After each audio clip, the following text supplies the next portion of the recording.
prophète sallallahu alayhi wa sallam nous a été envoyé pour nous annoncer ces nouvelles, ces bonnes nouvelles.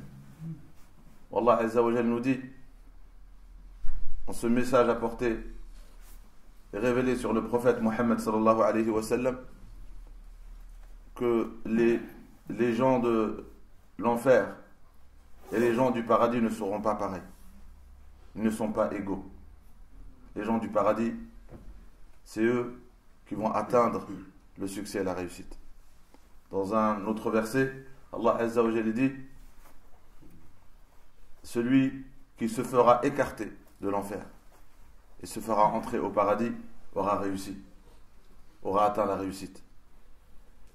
Et la vie d'ici-bas, le hayat dunya, la vie mondaine, n'est que une jouissance trompeuse. N'est que une jouissance trompeuse.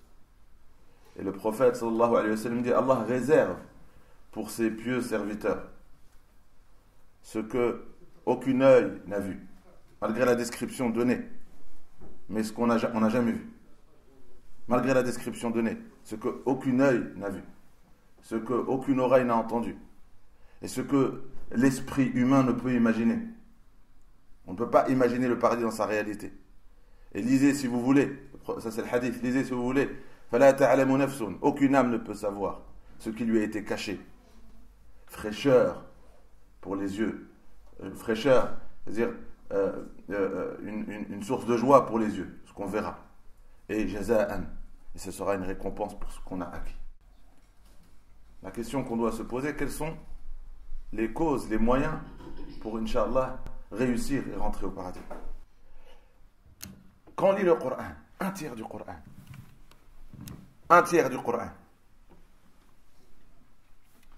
c'est les actes, on peut appeler ça des moyens, pour, Inch'Allah, recevoir la miséricorde d'Allah Azza wa Jalla et aller au paradis. Les actes qui vont nous épargner de l'enfer. Il nous annonce la bonne nouvelle de ces actes. Il nous les montre, il nous les définit. Et l'autre partie, c'est les actes à ne pas faire, pour ne pas être privé du paradis et finir en enfer. Voilà pourquoi ce tiers du Coran, il est à la fois une bonne nouvelle et une mise en garde. Une mise en garde, si vous faites ça cause l'enfer. Et si vous faites ça, je vous annonce la bonne nouvelle, c'est le chemin à suivre, c'est les choses à faire pour, Inch'Allah, gagner au paradis.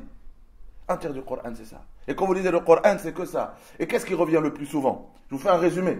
Qu'est-ce qui revient le plus souvent? C'est pas la foi seule.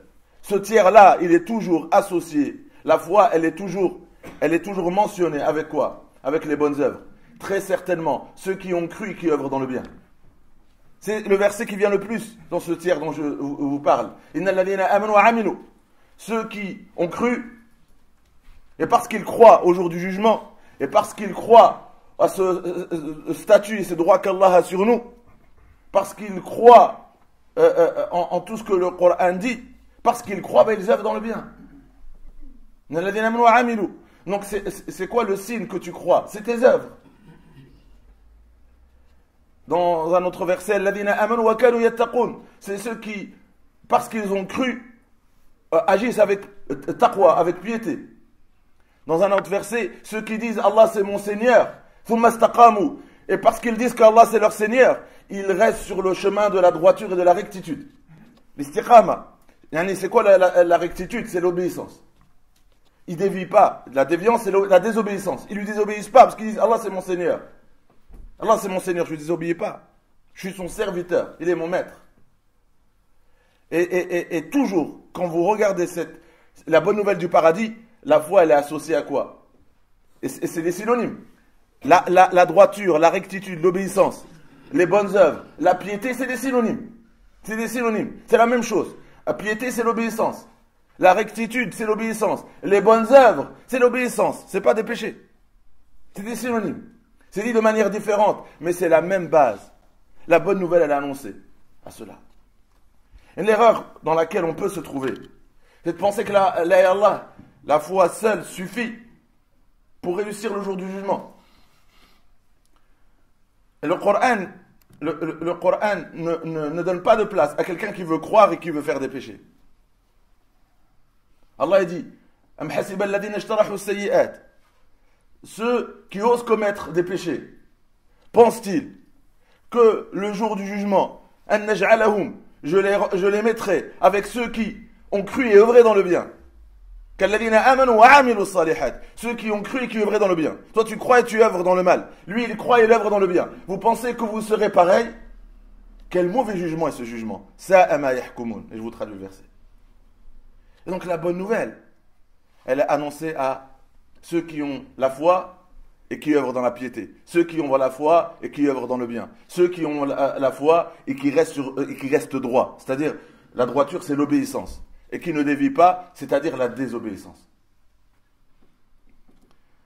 Le prophète, sallallahu alayhi wa sallam, nous dit, personne n'entrera au paradis par ses œuvres.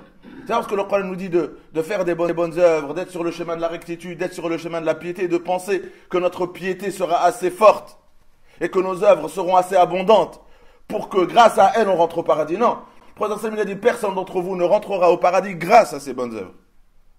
C'est pas eux qui vont le faire rentrer au paradis. Les sahaba pensant, parce que nous on fait des erreurs, le prophète il est préservé de tout péché et nous on fait des péchés, c'est peut-être pour ça qu'il dit ça. Ils lui disent même toi.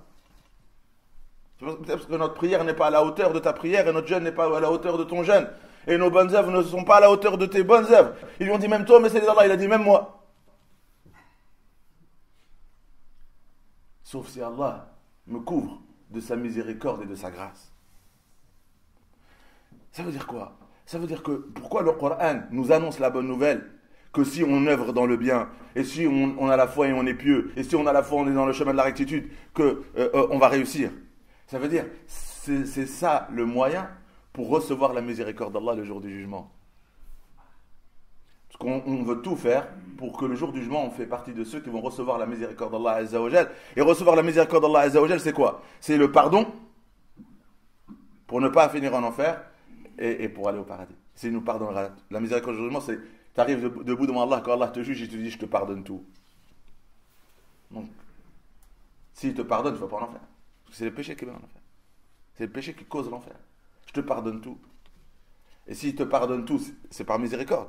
Et tu finis au paradis. Et c'est ça qui fait rentrer au paradis. Maintenant, les bonnes œuvres, c'est pour gagner cela le jour du jugement. J'ai montré à Allah que je faisais au mieux. Je faisais mon mieux. Je recherchais sa miséricorde dans la prière, je priais. Je recherchais sa miséricorde dans le jeûne, je jeûnais. Je recherchais sa miséricorde dans l'aumône, je donnais de l'aumône. Je recherchais la miséricorde dans la bienfaisance envers les parents, dans la bienfaisance envers les pauvres. Je montre à Allah au quotidien, je recherche sa miséricorde dans ses actes. Parce qu'Allah, il a caché sa miséricorde dans les bonnes œuvres. Et je montre à Allah que je veux cette miséricorde. Eh bien, celui qui montre à Allah au quotidien qu'il veut cette miséricorde, le jour du jugement, Allah lui accordera. Parce qu'elle se trouve dans les bonnes œuvres. Mais si je la recherche pas et je vais dans la désobéissance, je montre à Allah que je peux me passer de cette miséricorde. Ben tu n'en seras pas privé uniquement dans le dunya, parce qu'elle ne se trouve pas dans les péchés. Et tu risques, à cause de ces péchés, d'être privé de cette miséricorde le jour du jugement. Parce que tu ne montrais pas à Allah combien tu voulais qu'il te pardonne en t'éloignant de ses péchés, combien tu voulais qu'il t'agrée et qu'il soit satisfait de toi en œuvrant dans le bien.